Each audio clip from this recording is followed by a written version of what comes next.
అంటే చరిత్రకు ప్రతీక. ఎన్నో రాజవంశాల పాలనకు, చారిత్రక ఘట్టాలకు సాక్ష్యంగా నిలిచిన ఈ ప్రాంతం ఆధ్యాత్మిక వైభవానికి ప్రత్యేక చిరునామాగా నిలుస్తోంది. అలాంటి పుణ్యక్షేత్రాల్లో రణమండల కొండకు విశిష్ట స్థానం ఉంది. కొండ శిఖరంపై ఆకాశమే పైకప్పుగా, ప్రకృతినే ఆలయ ప్రాంగణంగా చేసుకుని భక్తులకు దర్శనమిస్తున్న వీరాంజనేయ స్వామి ఇక్కడ కొలువై ఉన్నారు. వందలాది మెట్లు అధిరోహించి స్వామివారి సన్నిధికి చేరుకునే భక్తులకు ఆ ప్రయాణమే ఒక ఆధ్యాత్మిక అనుభూతిగా మారుతుంది. రామాయణ కాలంతో ముడిపడి ఉందని భక్తులు విశ్వసించే రణమండల క్షేత్రానికి దశాబ్దాల నాటి స్థల పురాణం ఉందని స్థానికులు చెప్తారు. శ్రీరాముడి కోసం ఆంజనేయ స్వామి రాక్షసులతో యుద్ధం చేసిన ప్రాంతమే కాలక్రమంలో రణమండలంగా మారిందని విశ్వాసం. ఆ యుద్ధం జరిగిన ప్రదేశం కావడంతోనే కొండకు రణమండల అనే పేరు వచ్చిందని భక్తులు చెప్తారు. ఈ స్థల పురాణమే ఈ క్షేత్రానికి ప్రత్యేకమైన ఆధ్యాత్మిక గుర్తింపును తీసుకొచ్చింది.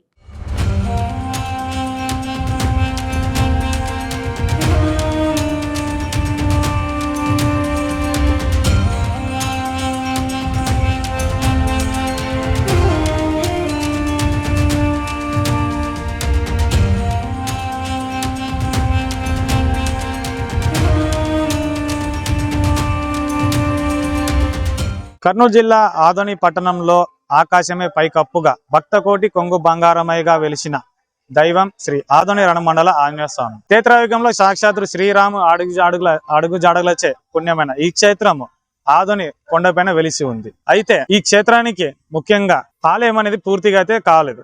కానీ దాని కారణము పైకప్పు లేకపోవడం. అసలు ఈ పైకప్పు ఎందుకు లేనది విషయము, అలాగే ఈ ఆలయానికి సంబంధించిన రహస్యాలు ఏంటో తెలుసుకుందాం. రణమండల కొండపైకి చేరుకోవాలంటే సుమారు 600 మెట్లు ఎక్కాలి. సాధారణంగా కొండ ఎక్కడం శ్రమతో కూడుకున్నదే అయినా స్వామివారి దర్శనం కోసం వేసే ప్రతి అడుగును భక్తులు పూజలో భాగంగానే భావిస్తారు. మెట్టు మెట్టుకు పెరుగుతున్న భక్తి భావంతో కొండ శిఖరానికి చేరుకున్న తర్వాత వీరాంజనేయ స్వామిని దర్శించుకోవడం భక్తులకు ప్రత్యేక అనుభూతిని కలిగిస్తుంది. కొండపైకి చేరుకున్న వెంటనే కనిపించే ప్రకృతి అందాలు, ఆహ్లాదకరమైన వాతావరణం భక్తులను ఆకట్టుకుంటాయి. ఆ తర్వాత బహిరంగ ప్రదేశంలో కొలువైన ఆంజనేయ స్వామి దర్శనం కలుగుతుంది. సాధారణ ఆలయంకు భిన్నంగా ఇక్కడ స్వామివారికి ఆకాశమే పైకప్పుగా ఉండడం ఈ క్షేత్రంలోని ప్రధాన ప్రత్యేకతల్లో ఒకటిగా భక్తులు చెబుతారు. రణమండల ఆంజనేయ స్వామి ఆలయానికి పైకప్పు లేకపోవడం వెనుక స్థానికంగా ఒక ఆసక్తికరమైన కథనం ప్రచారంలో ఉంది. ఒక భక్తుడికి స్వామివారు కలలో దర్శనమిచ్చి ఆలయాన్ని నిర్మించాలని ఆదేశించారని, నిర్ణీత సమయంలో నిర్మాణం పూర్తి కాకపోవడంతో పైకప్పు నిర్మాణం జరగలేదని స్థానిక విశ్వాసం.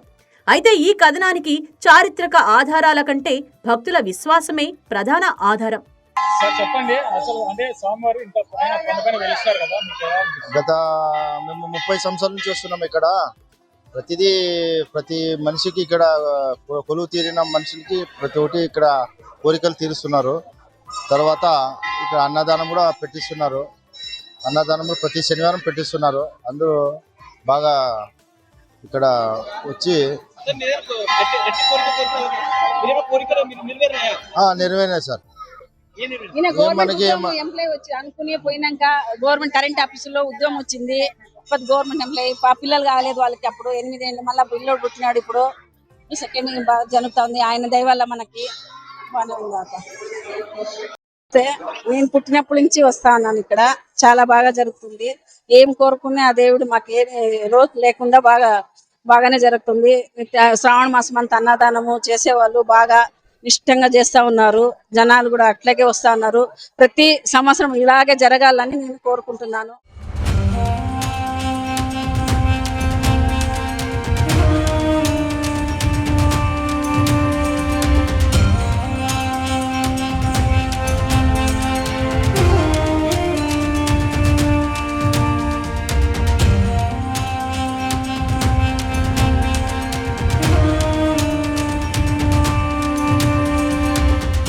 కొండ శిఖరంపై బహిరంగ ప్రదేశంలో స్వామివారు దర్శనమివ్వడం వల్ల ప్రకృతి, ఆధ్యాత్మికత రెండూ కలిసిన అనుభూతి కలుగుతుంది. ఎండైనా, వానైనా, గాలైనా ప్రకృతి మధ్య స్వామివారిని దర్శించుకోవడం భక్తులకు ప్రత్యేక అనుభూతిని కలిగిస్తుంది. అందుకే రణమండల క్షేత్రాన్ని దర్శించిన వారు ఈ ఆలయాన్ని సాధారణ దేవాలయంగా కాకుండా ప్రకృతి ఒడిలో వెలసిన పవిత్ర ఆధ్యాత్మిక స్థలంగా భావిస్తారు. రణమండల క్షేత్రానికి సంబంధించిన ప్రధాన విశ్వాసం రామాయణంతో ముడిపడి ఉంది. శ్రీరాముడు ఈ ప్రాంతంలో విశ్రమిస్తున్న సమయంలో రాక్షసులు ఆటంకం కలిగించారని, రాముడికి రక్షణగా నిలిచిన ఆంజనేయ స్వామి వారితో యుద్ధం చేశారని స్థల పురాణం చెబుతుంది. ఆ యుద్ధం జరిగిన ప్రదేశమే రణమండలంగా ప్రసిద్ధి చెందిందని భక్తుల నమ్మకం. ఈ కథనం తరతరాలుగా స్థానికుల విశ్వాసంలో భాగమైంది. యుద్ధానికి ప్రతీకగా నిలిచిన ప్రాంతంలో వీరాంజనేయుడు కొలువై ఉండడం వల్ల స్వామివారిని దర్శించుకుంటే ధైర్యం, శక్తి, ఆత్మవిశ్వాసం లభిస్తాయని భక్తులు విశ్వసిస్తారు. జీవితంలో కష్టాలు ఎదురైనప్పుడు హనుమంతుడిని తలుచుకుంటే వాటిని అధిగమించే మానసిక బలం కలుగుతుందని నమ్ముతూ వివిధ ప్రాంతాల నుంచి భక్తులు ఇక్కడికి వస్తుంటారు. ఆనందాచార్య నేను అర్చకత్వముగా 40 ఏళ్ళ నుంచి చేస్తున్నాను ఇక్కడ. మొదట మా నాయన వాళ్ళు, మా తాత వాళ్ళంతా చేస్తున్నారు. వంశపారంపర్యంగా ఇక్కడ అర్చకత్వం చేస్తున్నారు. ప్రతిరోజు అప్పుడు శనివారం ఒకటే వస్తుండే, ఇప్పుడు ప్రతిరోజు అభిషేకము, ప్రసాదము అన్ని జరుగుతుండేది. నేను వచ్చినప్పటి నుంచి ప్రతిరోజు అభిషేకం జరుగుతుండేది. ఇది యాదవగిరి రణమండల ఆంజనేయ స్వామి క్షేత్రము. దీని పేరే యాదవగిరి రణమండల ఆంజనేయ స్వామి దేవస్థానం అంటారు. ఇది చాలా పురాతనమైనది. కృష్ణదేవ కాలంలో ఇక్కడ వ్యాసరాయలు వచ్చి ఇక్కడ పూజ చేసినారు. ఇది స్వయంభు, అంటే ఏకశిల మీద ఆంజనేయ స్వామి వెలిసినాడు. దీనిలో హనుమ, భీమ, మధ్వ అంటే 3 అవతారాలు దీంట్లో ఉంటుంది. మామూలుగా మనకి ఆంజనేయ స్వామి కనబడతాడు, అది మనకి మొదటి అవతారం. 2వ అవతారం వచ్చి సౌగంధిక పుష్పం ఉంది, అది భీమసేన అవతారం. 3వసారి షాటి కట్టింటారు, అది మధ్వాచార్యులు. 3 అవతారాలు దీంట్లో వెలిసింది. ఇక్కడ ఇలాంటి విగ్రహము ఎక్కడ లేదు. ఇక్కడ రాఘవేంద్ర స్వామి వచ్చి పూజ చేసినారు, వ్యాసరాలు వచ్చి పూజ చేసినారు. మిగతా చుట్టుపక్కలంతా 108 ఆంజనేయ స్వాములు ఉంది, కానీ ఇక్కడ వచ్చి పూజ చేసినారు అంతే. ఇక్కడ ఆంజనేయ స్వామి వెలిసింది.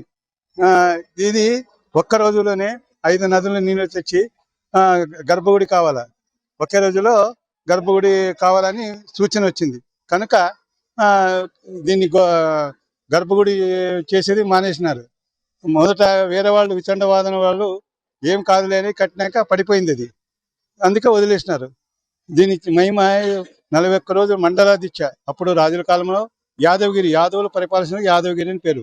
రాజులు యుద్ధం పోయేటప్పుడు ఇక్కడ పూజ చేసుకొని పోతున్నారు కనుక వాళ్ళకి విజయం కలుగుతుంది. అందుకే రణమండల ఆంజనేయ స్వామి అని పేరు వచ్చింది. ఎవరు మండల పూజ చేసుకుని సేవ చేస్తారో వాళ్ళు అనుకున్న పనులన్నీ నడుచుకుని వచ్చింది. అప్పట్లో రాజుల కాలంలో రాజ్యము జయించుకొని రాజ్యం వస్తుంది.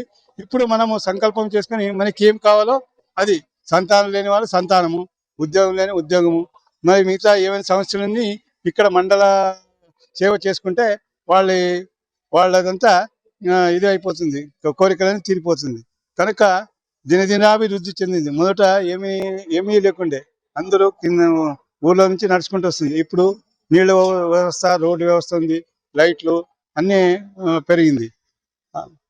దీని ఇప్పుడు 41 రోజుల తర్వాత మహాపూజన జరుగుతుంది.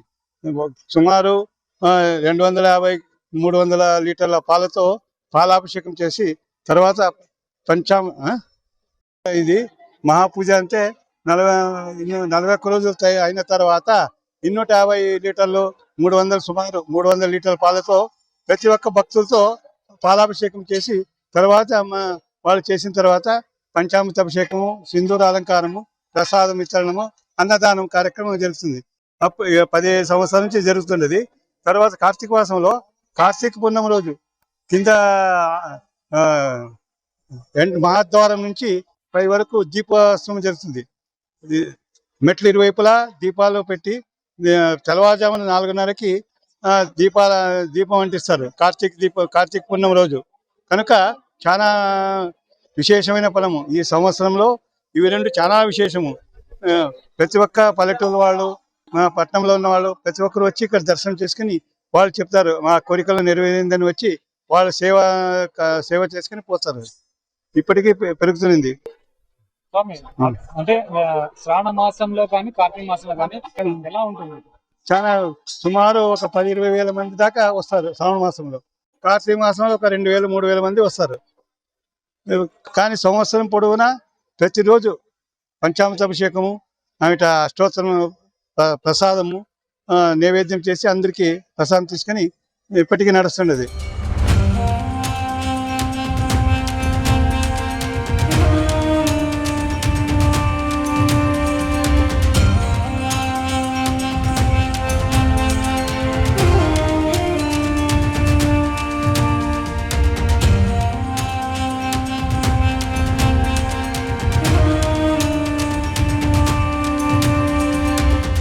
రణమండల కొండ మార్గంలో ఉన్న సంతాన ఆంజనేయ స్వామి సన్నిధికి కూడా ప్రత్యేక ప్రాధాన్యత ఉంది. సంతానం కోసం ఎదురు చూస్తున్న దంపతులు ఇక్కడ స్వామివారిని భక్తి శ్రద్ధలతో ప్రార్థిస్తారు. తమ కోరిక నెరవేరాలని సంకల్పించుకుని ప్రత్యేక పూజలు, మొక్కులు చెల్లించుకుంటారు. సంతాన ఆంజనేయుణ్ణి దర్శించుకుని పూజలు నిర్వహిస్తే తమ కోరికలు నెరవేరుతాయని భక్తుల విశ్వాసం. ఇలాంటి వ్యక్తిగత అనుభవాలు, తరతరాలుగా కొనసాగుతున్న నమ్మకాలు ఈ సన్నిధిపై భక్తుల్లో విశ్వాసాన్ని మరింత పెంచుతున్నాయి. ఏడాది పొడవునా రణమండల కొండపై భక్తుల రాకపోకలు కనిపించినా శ్రావణ మాసంలో క్షేత్రం ప్రత్యేక శోభను సంతరించుకుంటుంది. ముఖ్యంగా శ్రావణ శనివారాల్లో పెద్ద సంఖ్యలో భక్తులు కొండపైకి చేరుకుంటారు. స్వామివారికి ప్రత్యేక అభిషేకాలు, పూజలు, హారతులు నిర్వహిస్తారు. భక్తులు హనుమాన్ మాలధారణ చేసి కొండను అధిరోహించడం, భజనలు, నామస్మరణలు చేయడం వంటి ఆధ్యాత్మిక కార్యక్రమాలతో క్షేత్రం భక్తిమయంగా మారుతుంది. జై శ్రీరామ్, జై హనుమాన్ నామస్మరణలతో కొండ మారుమోగే దృశ్యం భక్తులను ఆకట్టుకుంటుంది. కుటుంబ సభ్యుల ఆరోగ్యం, సుఖ సంతోషాలు, జీవితంలో ఎదురయ్యే కష్టాలు తొలగిపోవాలని కోరుకుంటూ భక్తులు స్వామివారిని ప్రార్థిస్తారు.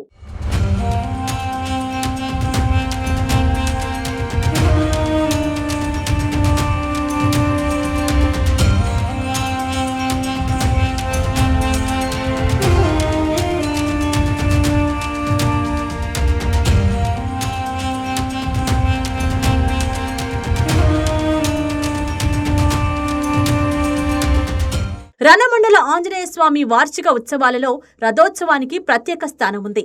ఉత్సవాల సందర్భంగా స్వామివారిని ప్రత్యేకంగా అలంకరించి పూజలు నిర్వహిస్తారు. అనంతరం రథంపై స్వామివారి ఉత్సవమూర్తిని ఊరేగిస్తారు. భక్తులు పెద్ద సంఖ్యలో పాల్గొని స్వామివారిని దర్శించుకుంటారు. రథోత్సవం సందర్భంగా క్షేత్రం మొత్తం ఆధ్యాత్మిక వాతావరణంతో నిండిపోతుంది. స్వామివారి రథాన్ని దర్శించుకుంటే శుభాలు కలుగుతాయని భక్తులు విశ్వసిస్తారు. తమ మొక్కులు తీర్చుకునేందుకు కుటుంబ సమేతంగా స్వామివారి ఆశీస్సులు పొందేందుకు దూర ప్రాంతాల నుంచి సైతం భక్తులు తరలివస్తుంటారు. రణమండల కొండ కేవలం ఒక ఆలయ ప్రదేశం మాత్రమే కాదు, చరిత్ర, స్థల పురాణం, ప్రకృతి, భక్తి, విశ్వాసాలు కలిసిన ఆధ్యాత్మిక క్షేత్రం. రామాయణ కాలంతో ముడిపడిన కథనం, కొండపై స్వయంభుగా వెలసిన ఆంజనేయ స్వామి, ఆకాశమే పైకప్పుగా ఉన్న ఆలయం, సంతాన ఆంజనేయుడి సన్నిధి, శ్రావణ శనివారాల్లో ప్రత్యేక పూజలు, వార్షిక రథోత్సవం ఇవన్నీ కలిసి ఈ క్షేత్రానికి ప్రత్యేక గుర్తింపును తీసుకొచ్చాయి. సొంత ఇంటి కళ అని ప్రతి ఒక్కరికి ఉంటుంది. అలా ఆ కళ నెరవేర్చుకోవడం కోసం అని ఇక్కడైతే భక్తాదులు అయితే తరలి వస్తుంటారు. ఇక్కడ చూసుకున్నట్లయితే, నా వెనకాల చూసుకున్నట్లయితే కొంతమంది భక్తులు అయితే గిన వాళ్ళ ఇంటిని నిర్మాణాన్ని రూపంగా ఉండాలని చెప్పేసి ఇక్కడ ఇటుకలు అయితే పెట్టారు. అయితే ఇక్కడ భక్తురాలు కూడా తమ ఇంటి నిర్మాణం కోసం అని చెప్పేసి పెడుతున్నారు. వారిని అడిగి తెలుసుకున్నాం. చెప్పండి అమ్మా, ఇటుకలు పెట్టారు కదా, అసలు ఎందుకు? స్థలం ముందు ఇల్లు కట్టుకోవాలని కడుతున్నాము. ఇక్కడ కట్టుకుంటే ఇల్లు అవుతుంది అని భక్తి భక్తి అట్లా ఆంజనేయ స్వామిది. ఎన్ని సంవత్సరాల నుంచి వస్తున్నారు మీరు? మేము ఇప్పుడు నాకే 50 ఏండ్లు ఉంటాయి. అప్పుడు నన్ను 45 ఏండ్ల నుంచి వస్తున్నా. ఇంతకుముందు ఏమన్నా మీరు కోరుకున్న కోరికలు ఏమైనా నెరవేరినాయి. పిల్లలు అయినాయి, సంతానము, పెళ్ళిళ్ళు అయినాయి. జాబ్ ఒకటే రావాల కొడుక్కి. జాబ్ వస్తే అతని దయాది. పద్మ.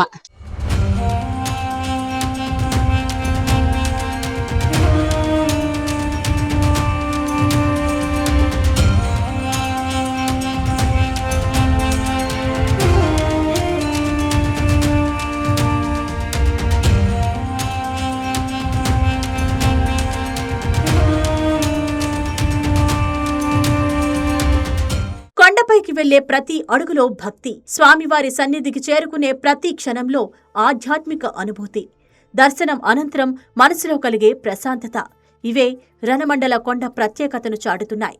కష్టాల్లో ఉన్నవారికి ధైర్యాన్ని, జీవితంలో ముందుకు సాగేవారికి ఆత్మవిశ్వాసాన్ని ప్రసాదించే దైవంగా వీరాంజనేయుణ్ణి భక్తులు కొలుస్తారు. ఆధోని చారిత్రక వైభవానికి రణమండల కొండ ఆధ్యాత్మిక రంగును అద్దుతోంది.